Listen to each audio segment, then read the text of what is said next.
यह कहानी आशा और उसके पति विनोद की है। आशा अपनी शादी के 1.5 महीने बाद ही विधवा हो जाती है और उसके जीवन में अचानक ही पतझड़ आ गया। आशा को ऐसा लगता था जैसे वह संसार की सबसे बदनसीब औरत है। उसकी आंखों के आगे उसका अंधेरा जैसा भविष्य हमेशा घूमता रहता था। आशा के घर में सिर्फ उसकी बूढ़ी माँ थी और आशा के पति के गुजरने के बाद आशा के पिता भी इस दुख में गुजर जाते हैं। एक बड़ा भाई था, लेकिन वो तो सबसे मुंह मोड़कर अपनी पत्नी को लेकर कहीं और रहने चला जाता है। इसलिए अब आशा को लगता था कि जिंदगी में कभी भी खुशी उसके दरवाजे पर दस्तक नहीं देगी। इधर विनोद की बात करते हैं। विनोद की शादी 2 साल तक तो अच्छी चल रही थी, लेकिन फिर उसकी पत्नी का किसी और के साथ चक्कर चलने लगा और वो उस दूसरे आदमी के साथ खुलेआम अय्याशी करने लगी। फिर कुछ ही दिनों में उसने विनोद को तलाक देकर दूसरे आदमी से शादी कर ली। विनोद अपनी पत्नी से बहुत प्यार करता था, लेकिन तलाक होने के बाद वह अपनी पत्नी के बिना बिल्कुल ही अकेला सा हो गया और अपनी सुनसान वीराना जिंदगी अकेले ही काटने लगा। वह नहीं जानता था कि अब उसका भविष्य कैसा होगा, कभी वह फिर किसी से शादी कर पाएगा या नहीं। तभी एक दिन आशा और विनोद दोनों ही किसी की शादी की सालगिरह में जाते हैं। आशा की एक सहेली विनोद को जानती थी और उसी ने ही उन दोनों को मिलवाया। विनोद से मिलकर आशा को अच्छा नहीं लगा, क्योंकि विनोद अपनी पत्नी के बारे में नेगेटिव बातें कर रहा था और ये सुनकर आशा को विनोद पर गुस्सा आ रहा था कि वह औरत के बारे में इतना गलत कैसे बोल सकता है। लेकिन बाद में उसकी सहेली लीला ने बताया कि विनोद कितना दुखी लड़का है। वह अच्छे खासे पैसे कमाता है और उसके परिवार वाले भी बिल्कुल सीधे हैं, लेकिन फिर भी उसकी पत्नी ने दूसरे मर्द के चक्कर में इस बेचारे को धोखा दे दिया और अब विनोद दिन रात रोता ही रहता है। ये सुनकर आशा का दिल भर आया। वह मन में सोचने लगी कि एक शरीफ लड़के को मैं बिना मतलब ही बुरा समझ रही थी। तो उसी दिन से आशा के मन में विनोद के लिए एक प्रेम से जाग गया। तभी कुछ ही दिनों बाद आशा ने अपनी सहेली लीला से कहा कि लीला, मैं पता नहीं क्यों विनोद को चाहने लगी हूँ और मैं उसे पसंद भी करती हूँ। अगर लीला तू कुछ उपाय करके मेरी दोस्ती विनोद से करवा दे तो शायद मेरी जिंदगी संवर जाएगी। तो लीला ने कहा कि ठीक है, तू कहती है तो मैं किसी बहाने से विनोद को अपने घर बुलाती हूँ। मैं उसे तेरी सारी कहानी पहले ही बता दूंगी, फिर तू भी आना। आगे तुम दोनों की किस्मत। तभी लीला अपने जन्मदिन का बहाना करके विनोद को अपने घर बुलाती है और लीला विनोद को आशा की बीती हुई सारी बात बताती हैं और वो उसे ये भी बताती है कि शादी के 1.5 महीने में ही आशा विधवा हो गई थी। विनोद को आशा का ऐसा हाल देखकर उसे बहुत दुख होता है। तभी विनोद आशा से मिलता है और उसे समझता है। वाकई में आशा एक बहुत दुखी लड़की थी। अब विनोद ये तय कर लेता है कि वो आशा का सहारा बनेगा। आशा को भी विनोद दिल से बहुत ही पसंद था और दोनों ही बाहर भी मिलने लगे ताकि वो एक दूसरे को सही से समझ सके। एक दिन उन दोनों को ही एक दूसरे से बेहद प्यार हो गया और रात रात भर वो दोनों ही फोन पर चैटिंग भी करते थे और कभी फोन पर बात भी कर लेते थे। विनोद बहुत ही रोमांटिक लड़का था। वह अपनी बातों से आशा का दिल जीत चुका था। आशा को भी विनोद के मुंह से अपनी तारीफ सुनना बहुत ही अच्छा लगता था। दोनों ही हर रविवार को मिलते थे, पार्क में घूमने जाते और कभी कभी रात को होटल में डिनर करने भी चले जाते थे। तभी एक दिन आशा विनोद को अपने साथ अपने घर ले गई और उसे अपनी माँ से मिलवाया। विनोद ने जब आशा की माँ के पाँव छुए तो आशा की माँ रोने लगी और विनोद का हाथ पकड़कर कहने लगी कि बेटा, मेरी बेटी का सहारा जरूर बनना और उसका साथ कभी भी मत छोड़ना। मेरे सिवा इसका कोई भी नहीं है। अब मेरा भी कोई पता नहीं कब उस भगवान का बुलावा आ जाए। अगर मैं मर गई तो मेरी जवान लड़की का क्या होगा। ये सुनकर विनोद की भी आंखों में आंसू आ गए और आशा भी खूब रोने लगी। तभी विनोद ने कहा कि माँ जी, आप बिल्कुल चिंता न करें। आशा का मैं मरते दम तक साथ नहीं छोड़ूंगा और आपको भी कुछ नहीं होगा। और आपकी बेटी का मैं जिंदगी भर ही ख्याल रखूंगा। ये सुनकर आशा की माँ और आशा को बहुत ही अच्छा लगा और आशा विनोद का हाथ अपने गालों पर लगाकर रोती है। तभी एक दिन दोनों ही पार्क में बैठे थे तो आशा ने कहा कि विनोद, तुम अपने घर वालों से मुझे कब मिलाओगे। विनोद ने बात टाल दी और उससे प्यार भरी बातें करने लगा और कहा, आशा, मैं तुम्हारे बिल्कुल नज़दीक आना चाहता हूँ। बोलो, तुम मुझे अपने करीब कब आने दोगी। लेकिन आशा विनोद को अपने करीब आने से मना करती है, मगर फिर भी थोड़ा बहुत वो दोनों प्यार कर ही लेते हैं। तभी आशा की सहेली लीला ने आशा के कान भरना शुरू कर दिए। उसने कहा कि आशा, लड़कों पर इतना जल्दी भरोसा नहीं करते। तू तो सीधी सादी है। विनोद को अपनी माँ से भी मिला दी, लेकिन विनोद ने तुझे किसी से मिलवाया?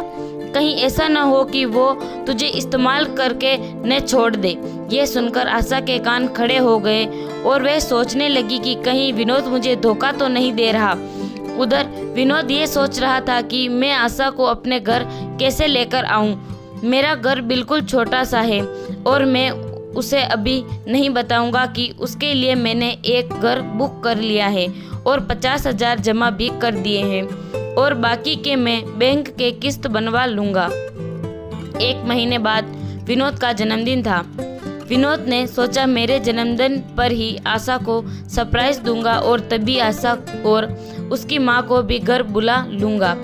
उसी दिन आशा से शादी की सारी बातें करके उसे सगाई की रिंग भी पहना दूंगा, क्योंकि आशा के परिवार में और कोई नहीं है, इसलिए सारा कार्यक्रम आशा और उसकी माँ के सामने ही हो जाएगा। अगले दिन आशा विनोद को फ़ोन करती है और गुस्से में कहती है कि तुम अपने घर वालों से मुझे कब मिलवाओगे। विनोद फिर से बात को टालते हुए बात को पलट देता है। अब आशा का शक और भी बढ़ जाता है। तभी आशा विनोद से कहती है, तुम्हारे बैंक में कितने पैसे हैं, मुझे अपना बैंक बैलेंस दिखाओ। लेकिन विनोद ने बैंक बैलेंस दिखाने की बात भी टाल दी, क्योंकि सभी पैसे उसने मकान के बयाने में दे दिए थे और उसके अकाउंट में यही कोई 8 से 10 हज़ार ही पड़े थे। आशा का शक अब बढ़ता ही जा रहा था और वो ये सोच लेती है कि विनोद वाकई में मेरा इस्तेमाल कर रहा है और वो मुझसे शादी भी नहीं करेगा। इसलिए आशा विनोद का फ़ोन तक उठाना बंद कर देती है। इधर विनोद एंगेजमेंट की सारी तैयारी कर चुका था। बातों ही बातों में उसने आशा की अंगूठी का भी नाप ले लिया और आशा को इसका पता भी नहीं चल रहा था। विनोद ने आशा की तरफ से खुद की भी एक अंगूठी बनवा ली थी ताकि आशा की माँ का कोई भी खर्चा न हो सके।